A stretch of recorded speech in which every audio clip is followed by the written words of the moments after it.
नमो ओम विष्णुपादाय कृष्ण प्रेष्ठाय भूतले श्रीमते भक्ति वेदांत स्वामिनिति नामने।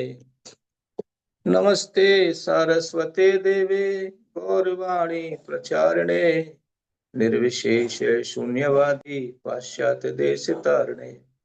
जय श्री कृष्ण चैतन्य प्रभु नित्यानंद श्री अद्वैत गदाधर श्रीवासादि गौर भक्त वृंद। हरे कृष्णा कृष्णा कृष्णा हरे हरे, हरे राम राम राम हरे हरे। सर्वप्रथम मैं अपने शिक्षा गुरु हिज ग्रेस सांबादास प्रभु जी एवं हर ग्रेस निताई शिवनी माता जी के चरण कमलों में कोटि कोटि दंडवत प्रणाम करता हूँ। तत्पश्चात मैं उपस्थित सभी वैष्णवों के चरण कमलों में भी कोटि कोटि दंडवत प्रणाम करता हूँ।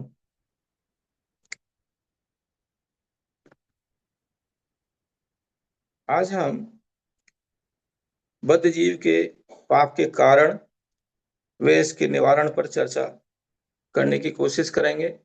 कोई योग्यता नहीं है और मैंने जो राधा गोविंद महाराज से, हिज होलीनेस राधा गोविंद महाराज से जो मैंने सुना है उसी को मैं रिपीट करने की कोशिश करूंगा। यदि कोई त्रुटि हो जाए तो कृपा करके क्षमा कर देना। तो ये जो विषय है पाप का, कर्म का, ये बहुत गहन विषय है और भगवत गीता हमारे तकरीबन ऐसे सभी प्रश्नों का उत्तर देती है। भगवत गीता में तीसरे अध्याय में अर्जुन ने भगवान कृष्ण से प्रश्न किया, अतकेन प्रयुक्तोऽयं पापम चरति पुरुष है अनिच्छन अपि वाषणे बलादिव नियोजित है, कि पाप का क्या कारण है, किस कारण से जीव पाप करता है और उस पर कोई उसका बस नहीं चलता, वो उसको करता है। जैसे जब हस्तिनापुर में पांडवों के विरुद्ध नाना प्रकार के षड्यंत्र रचे जा रहे थे तो भगवान कृष्ण ने अक्रूर को भेजा कि आप जाके और धृतराष्ट्र महाराज को समझाइए कि वो पांडवों के खिलाफ ऐसा ना करें। तो धृतराष्ट्र महाराज ने अक्रूर जी के वचनों को अच्छी तरह से सुना और सुनकर के यही कहा कि आपके वचन जो हैं मुझे बड़े अच्छे लग रहे हैं, लेकिन मेरा हृदय जो है अपने पुत्रों के प्रति आसक्त है और वो मेरा उस पर कोई काबू नहीं है। तो इसका मतलब क्या हो गया कि बद्ध जीव जो है वो पाप करता है, उसका कारण यह है कि वो जो है तीनों गुणों के अंतर्गत है। क्योंकि भगवान ने कहा उत्तर में, काम एस क्रोध एस रजोगुण समद्भवै महासनो महापापमा व्यक्ति एनम ये वैरणम। भगवान ने बता दिया कि क्यों पाप करता है। उन्होंने बताया रजोगुण के कारण पाप करता है, या हम इन जनरल के हैं कि प्रकृति के तीन गुणों के अंतर्गत बद्ध होने के कारण जीव पाप करता है और उस पर कोई उसका बस नहीं चलता। वो एक मशीन की तरह कार्य करता है, क्योंकि वो काम करे बिना रह नहीं सकता। न कश्चित क्षणमपि न कश्चित क्षणमपि तिष्ठति अकर्म कृत कार्यते ही अवश्य कर्म सर्वे प्रकृति जय गुण। अवश्य है, उस पर उसका कोई बस नहीं चलता, प्रकृति के गुणों के अनुसार वो कार्य करता है। तो पाप का कारण क्या हुआ? पाप का कारण हुआ प्रकृति के तीन गुण। तो निवारण क्या होगा? निवारण होगा इन तीन गुणों के बाहर जाना, महात्मा बनना। इसका उत्तर भगवान ने 14वें अध्याय में दिया, यो माम अभिविचारेण भक्ति योगेन सेवते स गुणान समति तेताय ब्रह्मभूयाय कल्पते। कि जो व्यक्ति अव्यभिचारी भाव से मेरी भक्ति करता है वो तीन गुणों के पार जा सकता है। तो इसका मतलब क्या हुआ? हमसे कई लोग क्वेश्चन करते हैं कि आप क्यों भक्ति करते हो, भगवान बताते हैं क्यों भक्ति करना चाहिए, क्योंकि भक्ति करेंगे तो अभी अविचारी भाव से भगवान कृष्ण को supreme personality of God head मान के, तो फिर हमारे हृदय से जो ये तीनों गुण हैं ये समाप्त हो जाएंगे और हमारा पाप करने का प्रवृत्ति नष्ट हो जाएगा। तो क्वालिटी में भगवान के जैसे ही होते हैं, उनकी जो एक्टिविटी होती है उसमें कोई पाप नहीं होता। पाप तो वो करता है जो तीनों गुणों के अंतर्गत है। भगवान ने कहा है, इसलिए जानना चाहिए, कर्मणो अपि बोधव्यम बोधव्यम च विकर्मणे अकर्मणश्च बोधव्यम गहना कर्मणो गति। भगवान कितना एक ही श्लोक में बड़ा स्पष्ट बता दिए कि एक व्यक्ति को समझना चाहिए कि क्या कर्म है, क्या विकर्म है और क्या अकर्म है। कर्म और विकर्म से तो काम चलने वाला है नहीं। जब तक अकर्म नहीं करेगा व्यक्ति, भक्ति नहीं करेगा, तब तक उसके पापों का निवारण नहीं हो सकता है। चाहे वो कर्म कांड कर ले, चाहे वो ज्ञान कांड कर ले। परीक्षित महाराज को बताया सुखदेव गोस्वामी ने, इससे नहीं होता है। केचिद केवल या भक्त्या वासुदेव परायण अगम धुनवंती कार्तस्नेन निहिरमि भास्कर। मतलब बहुत लोग करते हैं कर्म कांड ज्ञान, लेकिन केचिद बहुत कुछ गिने चुने लोग जो हैं वो भगवान की भक्ति करके, और ऐसे जैसे सूर्य जब निकलता है और पूरे कोहरे को मिटा देता है, इस तरह से सारे पाप को कूटम बीजम फलोन्मुखम सबको जला के नाश नष्ट कर देती भगवान की भक्ति। लेकिन प्रॉब्लम यह है कि हम भक्ति को सीरियसली नहीं करते। हम जो है सहजिया भाव से करते हैं, क्योंकि हमारा उसमें विश्वास नहीं। यही कारण है कि हम इतने समय से हम भक्ति कर रहे हैं लेकिन फिर भी कोई प्रभाव नहीं पड़ता। तो हमको समझना चाहिए कि हमको जीवन में तप करना है। तप करे बिना काम चलने वाला नहीं है। और वो भी कैसा? तपो दिव्यम पुत्र का ये है, सत्यम शुद्धि, उससे तो सत्य शुद्ध होगा हमारा है। यस्मात् परम सौख्यम तो अनंतम। तो सबसे बड़ा तप जो है जीवन में ये है, जो भक्ति रसामृत सिंधु में या फिर उपदेश सामृत में बताया गया है, कि व्यक्ति को अपनी जो जिव्या है इस पर कंट्रोल होना चाहिए। खाने पर दूर से इसको बोलते हैं वाचो वेगम मनसय क्रोध वेगम वेगम जिव्या वेगम उदरोपस्थ वेगम एतान वेगान व्यसेत धीरा सर्वम अपि मां सस्यात्। वो व्यक्ति गोस्वामी है, वो व्यक्ति गुरु बन सकता है। तो उसमें जो षड वेग बताए हैं उसमें एक वेग जो जिव्या का वेग बड़ा इंपॉर्टेंट है। यानी टंग जो है इसका डबल रोल है। एक तो रोल है इसका चखने का, टेस्ट करने का, और दूसरा रोल है वाइब्रेट करने का, बोलने का, वाचो वेगम। तो हम इन्हीं दो बार चीजों के बारे में डिस्कस करेंगे। पहला तो आपका खाने का। तो खाने में भगवान ने कहा, प्रभुपाद ने कहा कि 4 नियमों का पालन करो। आप जो है मांस मछली मत खाओ। ये तो बहुत ग्रॉस चीज रही, मांस मछली मत खाओ। इसका मतलब वेजिटेरियन खाओ, वो भी काफी नहीं है। उसमें भी कर्म का सिद्धांत लगता है। प्रसादाटेरियन बनो।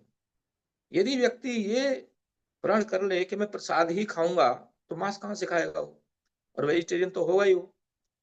तो व्यक्ति को प्रण करना चाहिए। और प्रभुपाद ने हमको दिखाया, वो अपने साथ में अपना रखते थे मल्टी स्टोरी वाला स्टोव, वो खुद ही बना के खाते थे।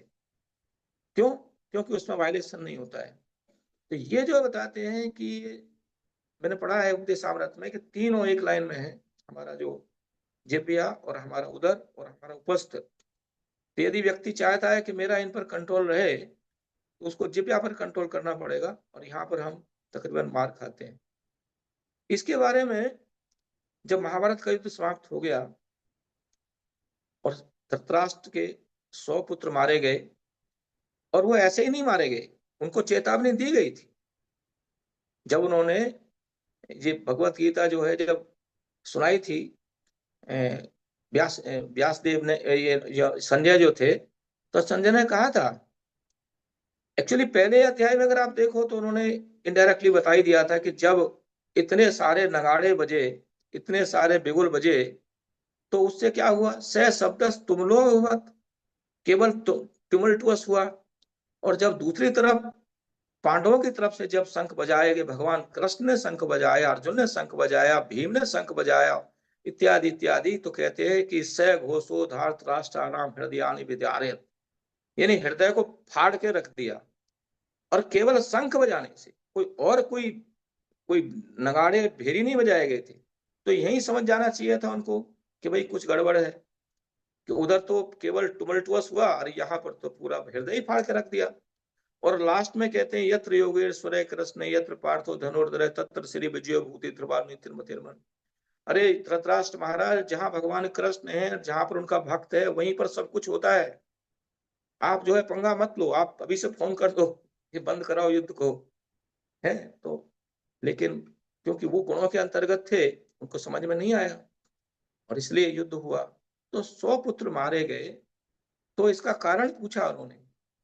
व्यासदेव जब आए महाभारत के युद्ध के बाद में, धृतराष्ट्र महाराज जब बिलख रहे थे कि मेरे 100 पुत्र मारे गए, तो पूछा कारण कि मुझे अपने पिछले 100 जन्म याद हैं और मैंने ऐसा कोई कर्म नहीं किया कि जिसके कारण मेरे 100 पुत्र मारे जाएं।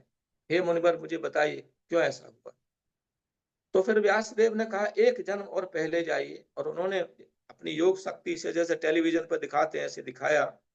101वें जन्म में पहले युधिष्ठिर, ये धृतराष्ट्र महाराज एक राजा थे और इनका रसोईया था।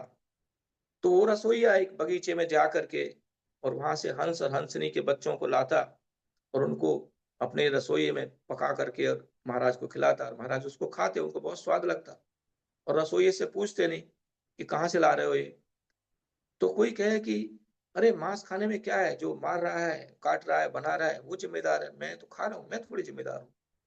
तो धृतराष्ट्र महाराज इस चीज के लिए जिम्मेदार हैं, उन्होंने मांस खाया और हंस हंसनी के बच्चों का, उसके कारण उनके जो है 100 पुत्र मारे गए। ये उन्होंने बताया। गहना कर्मणो गति। तो जिब्या पर वेग, जिब्या के वेग पर, खाने पर हमारा बहुत बड़ा कंट्रोल होना चाहिए। नहीं तो यही होगा जो धृतराष्ट्र के, क्योंकि कर्म का फल कोई जरूरी नहीं तुरंत मिल जाए। कुछ कर्मों का फल तुरंत मिल जाता है, कुछ का जो ना बहुत समय लगता है, उसके बाद में आएगा। तो धृतराष्ट्र के 101 जन्म पहले का जो कर्म का फल, उसको उस समय भोगना पड़ा, और जिसके कारण उनके 100 पुत्र मारे गए।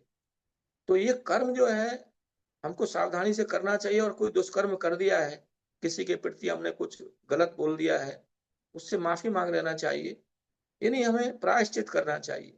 लेकिन सबसे बड़ा प्रायश्चित क्या है?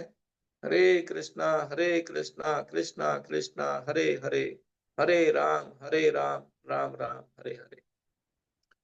तो ये है खाने पर हमारा कंट्रोल। दूसरा है वाणी पर, अनुद्योग करम वाक्यम सत्यम प्रिय हितम चयत स्वाध्याय अभ्यसनम चय वांग्मयम तप उच्यते। यानी वाणी का तप, हम वाणी से क्या बोलते हैं, तो हम जीव से क्या खाते हैं, ये एक इंपॉर्टेंट चीज रहा। दूसरा है क्या बोलते हैं। एक्चुअली जो हिंसा हिंसा जो होती है, वो शारीरिक लेवल पर होती है, मानसिक लेवल पर होती है, और आत्मा के लेवल पर होती है। तो शरीर के लेवल की हिंसा हम शरीर से करते हैं, लेकिन जिब्या से हम करते हैं मानसिक लेवल की हत्या। जब हम दुरुक्ति बोलते हैं, कुछ अपनी जबान से हम अपशब्द बोल देते हैं, वो किसी दूसरे व्यक्ति को इतना हत हताहत कर देता है कि वो जीवन भर उसको भूलता नहीं। तो हमको जिब्या का इस्तेमाल बोलने के लिए बहुत सावधानी से करना चाहिए, क्योंकि कहते हैं words once broken and ex once words once spoken and ex once broken can never be mended. एक बार जो वाणी निकल गई, वो निकल गई, वो लौट के नहीं आती है। तो बहुत सावधानी से हमें अपनी जिब्या का इस्तेमाल करना चाहिए। तो इसके बारे में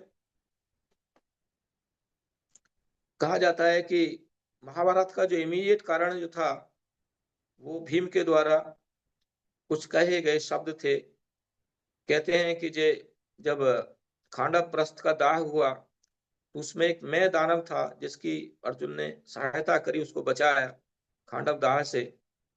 और उसने फिर उसके कृतज्ञता के कारण उसने कहा कि मैं आपकी कुछ सेवा करना चाहता हूं। तो उसने सभा महल बनाया जिसके अंदर राजसूय यज्ञ हुआ, और वहां पर दुर्योधन इत्यादि आए और उन्होंने देखा ऐश्वर्य पांडवों का। तो फिर वो सभा महल को देखने के लिए गए। तो सभा महल की खासियत बात ये थी कि वहां पर जहां जल था वहां स्थल, और जहां स्थल था वहां जल लगता था। तो दुर्योधन अपने सेवकों के साथ में जब उसका निरीक्षण कर रहे थे, तो वहां पर भीम बैठे थे युधिष्ठिर के साथ में, और साथ में उनके और भाई भी थे, और भगवान कृष्ण और द्रौपदी भी थे। तो वहां पर जब आगे दुर्योधन को लगा कि पानी है, जबकि था स्थल, तो उसने अपनी धोती को ऊपर किया। तो फिर सब लोग हंस गए। उसके बाद में फिर जहां पर जल था लग रहा था वहां स्थल था। तो वहां पर जो है, नहीं, जहां पर जल था वहां उसको स्थल लग रहा था। तो वो वहां पर बिना धोती नीचे ऊपर किए और उसमें घुस गया, तो वो उसमें गिर गया पानी में। तो फिर इसको देख करके भीम ने कहा कि अंधे का पुत्र अंधा ही होगा, और इस पर द्रौपदी और भगवान कृष्ण इत्यादि भी हंस गए। तो ये जो कहा भीम ने, तो इसके कारण दुर्योधन ने तुरंत वहां पर ये प्रण कर लिया कि आज से या तो पांडव रहेंगे या मैं रहूंगा। यहीं से नींव जम गई। फिर उन्होंने शकुनी और कर्ण इत्यादि से मशवरा करके और फिर आगे युद्ध क्रीड़ा का प्रण किया कि इनको युद्ध में नहीं हरा सकते, लेकिन हम छल छल और छल के कौशल से, छल से हम इनको हरा सकते हैं।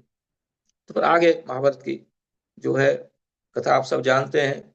लेकिन मुख्य चीज यहाँ पर क्या है कि जवान से जो बोला, अब यहाँ पर कोई कहेगा कि भगवान के भक्त हैं भीम, उन्होंने द्रुपति क्यों बोली? ये तो भगवान की लीला है, यहाँ दिखाना चाहते हैं भगवान।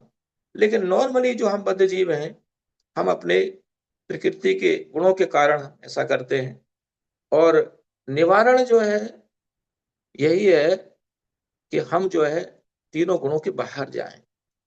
और तीनों गुणों के बाहर जाने का एक ही उपाय है कि हम बहुत ही सीरियसली, बहुत ही सिंसियरली भगवान की भक्ति करें, जो श्रवण से शुरू होती है। श्रवणम कीर्तनम वैष्णव स्मरणम पाद सेवनम अर्चनम वंदनम दास्यम सत्यम आत्म निवेदनम। यदि हम ये करेंगे मुख्य रूप से, हरे नाम हरे नाम एवं केवलम कलौ नास्तेव नास्तेव नास्तेव गति अन्यथा। इसमें यदि हमारा विश्वास हो जाए, और हमारे प्रमाणिक गुरु महाराज उनके वचनों में विश्वास हो, और हम भक्तों का संग करके यदि इसको हम सिंसियरली करें, तो हम तीनों गुणों के पार जा सकते हैं, महात्मा बन सकते हैं, और हम अपने जीवन को सफल बना सकते हैं, और दूसरों के जीवन में भी सहयोग कर सकते हैं। हरे कृष्ण।